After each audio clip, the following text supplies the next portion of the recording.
Hello అండి. రేపు వరలక్ష్మి వ్రతం కదా. వరలక్ష్మి వ్రతం కోసం ముందు ఏర్పాట్లలో పూజా సామాగ్రి ఏర్పాటు ఏమేం చేసుకోవాలో నేను ఎలా ఏర్పాటు చేసుకున్నానో మీకు చెప్తున్నాను. దానికోసం ఒక కప్పులో పసుపు తీసుకున్నాను.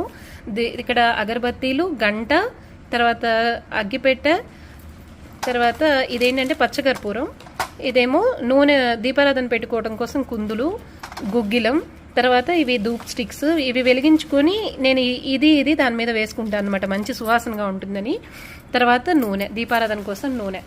అలాగే మనం కలసం పెట్టుకునేటటువంటి చెంబుని ముందు రోజే శుభ్రం చేసుకుని ఇలా రెడీ పెట్టుకుంటే పొద్దున్నే మనకు అన్నీ ఒక చోటు ఉంటే పూజ చేసుకోవడం మనకి చాలా ఈజీగా ప్రశాంతంగా చేసుకోవచ్చు.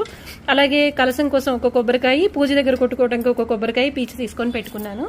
అలాగే ముత్తైదువులకి ఇచ్చేటటువంటి తాంబూలాలు, పండు, పువ్వు, తమలపాకులు కాకుండా మిగతా ఏవైతే నేను ఇద్దామనుకుంటున్నానో అవన్నీ పిల్లల సహాయంతో కవర్లో వేసేసి రెడీగా పెట్టుకున్నాను. ఇలా ఒక చిన్నది.